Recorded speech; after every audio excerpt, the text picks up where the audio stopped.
job. Yesterday, the Republicans get off the mat. They fight.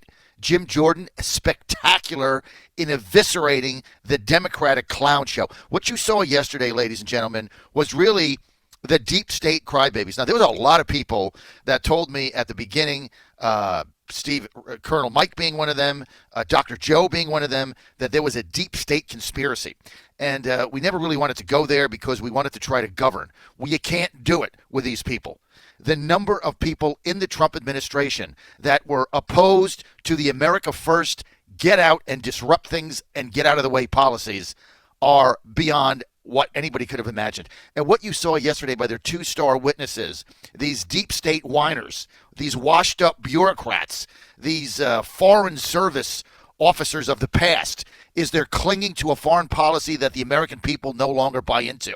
I mean, they spent 8 hours yesterday whining about Trump's policies toward Russia and the Ukraine. You would have thought we were back in the Cold War. You would have thought the Soviet Empire had just invaded Western Europe. I mean, the nonsense that they spewed out yesterday. This has nothing to do, ladies and gentlemen, with impeachment or misdemeanors or high crimes or illegality. This is about policy. They don't like the guy. We have a couple Jim Jordan clips coming up today. You know what? My wife said something to me yesterday. The Fräulein said something that really stuck with me when I talked to her during the hearings. She called me and she said, during a break, and she said, wow, aren't the Republicans different when they actually fight for something? And it's kind of, it took me aback because I'm thinking to myself, you're right. They never fight for anything. They kind of fought for the tax cut a little bit. I mean, they kind of fought for that. They kind of fought for Kavanaugh. Certainly Lindsey Graham did. But boy, the Republicans yesterday came out guns blazing and fighting. And I thought it was a complete evisceration of the Democrats' argument. The other thing I found, and I'm just going to be honest with you. The other thing that I found is I just thought the Republicans on that panel were smarter. I thought they were just smarter people. I mean, the Democrats, you had one Democrat, was it the guy from Illinois, saying that, hearsay is better than direct evidence. What kind of a nincompoop statement is that? Oh, hearsay is now better than, eyewitness evidence? I mean, if this was in a court of law, this thing would have been thrown out after 5 seconds. It is a complete joke yesterday. I don't even know what the Democrats' argument is. Now, they can spin this thing and say they were proud of their... There was a disaster for them, and a complete disaster. First of all, 90% of the 7 hours was policy differences. Hey, if you don't like Trump's disrupting policies to make other countries pay up, stop corruption, and we're tired of paying this money out with no accountability, and if you don't like it, guess what? In 11 months, you can vote him out. It's really simple. You can vote for Warren or Biden or Buttigieg or whoever their nominee is, Clinton. You can vote him out. I mean, why are we doing this? Can anybody tell me why we're doing this? I tell you what, Elaine Luria's toast. Luria jumped the gun Sunday, got headlines by saying, I've seen all I need to see. I'm voting for impeachment. Really? You haven't seen crap. None of these people met the president. And the one line from Sondland when he amended his testimony and say, I heard from a guy who overheard a phone call. I mean, you read that, it's like, you got to be kidding me. 7 hours of policy nonsense. I mean, who can even pay attention to this? I mean, I'm stuck there watching it because I have to. It's what I do for a living. But it was boring to tears. I mean, do you think Middle America was tuning that crap in yesterday?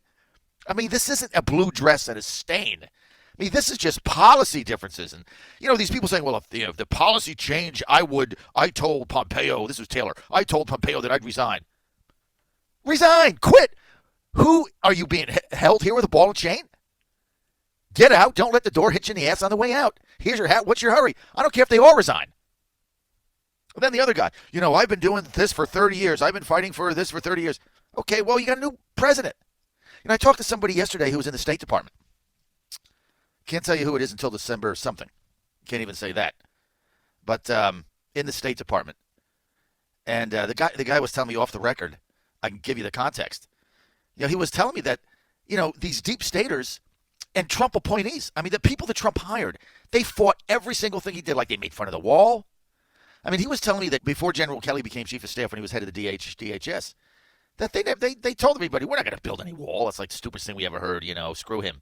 Yeah, these are people that Trump appointed at cabinet positions, like Tillis. What had nothing to do with his policies. It was unbelievable how these people got through. And half of it was the president, signing off on people recommended by various Republicans because they had to, quote unquote, govern. So they got in the Bushies and everybody else, and they fought his policies. And what you see here in the Ukraine is just basically crybaby Deepstaters that didn't get their way. And they were like third level down, like, I wasn't on the phone call. Nobody told me. Well, nobody has to tell you. Some of the asininity of that hearing yesterday. Like one guy saying, well, it was highly irregular that Giuliani was involved. It was highly irregular. You know what? Because the president didn't trust you. That's why. Well, Sondland, Ambassador Sondland, he talked to the president. The president would call him. He had a direct line to him. Did you ever meet the president? No. Did you ever talk to the president? No. If the president jumped in your lap and called you daddy, would you know who the hell he was? Not really. Okay. But, he called Sondland. Well, Sondland's an ambassador, dude. The president can talk to any ambassador directly he wants to. And you weren't confirmed by the Senate. He was. You're charge d'affaires, which means you are a diplomat appointed as ambassador, but not with the rank of ambassador. Charge d'affaires. Different. Sondland got confirmed by the Senate. Sondland's a friend of the president. Sondland actually believes in the president's policies. I mean, that thing yesterday was bring out the clown car. And then, the exhaustive questions about, how, you were fifth in West Point and you served. Look, they're all great guys, right? I thank you for your service. But nobody is disputing their credibility. We're disputing the motives here, the policies. They don't like the policy. So it's a coup. They don't like the policy, so let's overthrow the president. They don't like the policy, so let's concoct impeachment.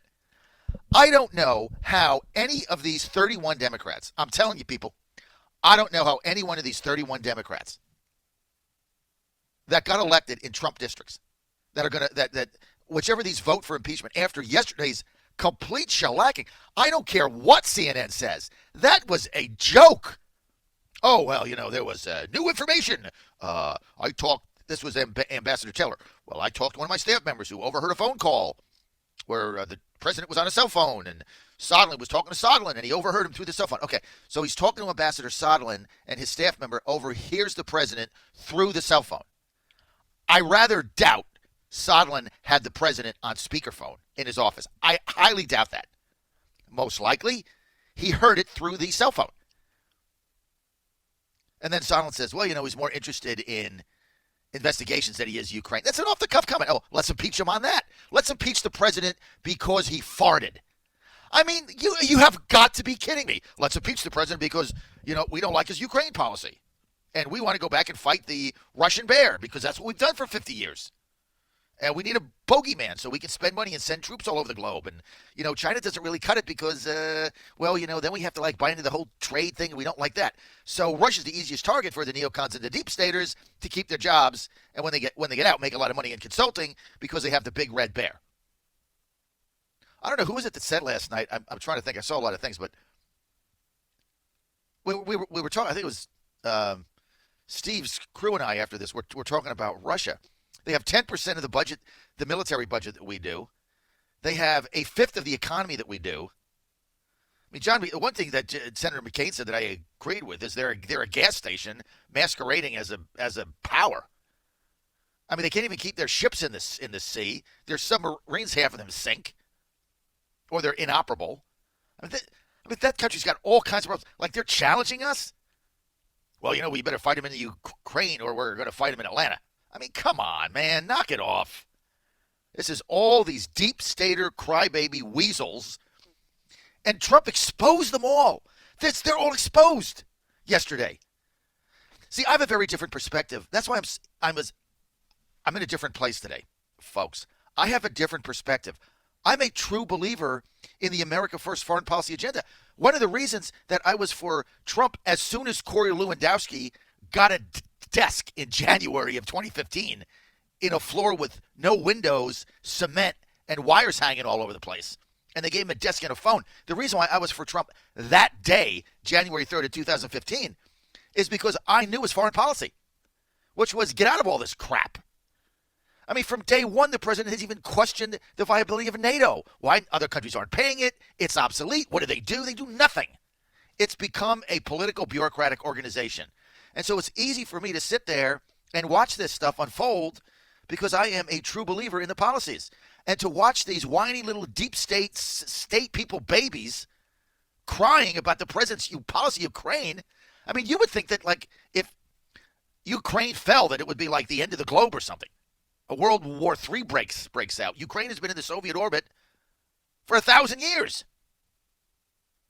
I mean, the first country to come and liberate them were the Nazis. I mean, what are these people talking about? Oh, by the way, it was Obama that didn't send Ukraine anything, and I think that was the Republicans pointed that out. That's the thing. I think is a joke. And then, Crimea, the borders of Ukraine, or so. I guess they're more important than our borders. So we can't protect our borders. That's what, racist? It's just, the whole thing got exposed. And what we're dealing with, you can trace it back. I don't know if a second term, if they're going to fix it, but the number of people that Trump himself appointed that don't believe in his policies and try to undermine it is mind-boggling. People that he appointed, Tillerson, Kelly. Now in Nikki Haley's book, she said Kelly was part of the resistance. He appointed Kelly a chief of staff, and then he was at DHS. Nielsen wanted nothing to do with these policies. These are George Bush traditional neocon Republicans. I mean, at least Mattis was honest. Mattis was a Democrat. I mean, I have no problem with Mattis.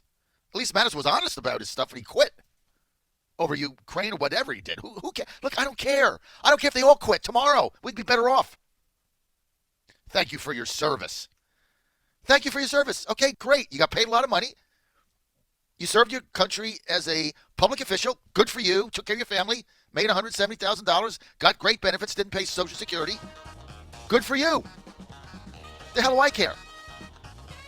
We're out to change the way the world is run as it relates to the United States. That's what Trump's America First policy is. That's what's under attack right here. And these Democrats, unbelievable. I mean, they have just thrown in now with the warmongers, the neocons. What exactly was the crime here? There is nothing. They got so annihilated yesterday. It was such an embarrassment. And I don't care how they spin it or what CNN tries to come back with. Yesterday's opening salvo was a complete Democratic disaster. Now, are they going to recover? Yes, I'll talk about that when I get back. These people are not dumb. They can say what they want on CNN. They know they got screwed yesterday. You can bet on Friday they're going to change it. Because one thing about Pelosi's Democrats, they play to win and they go for the jugular. Hopefully we can keep fighting. John Fredericks Radio Network, trucking the truth across America.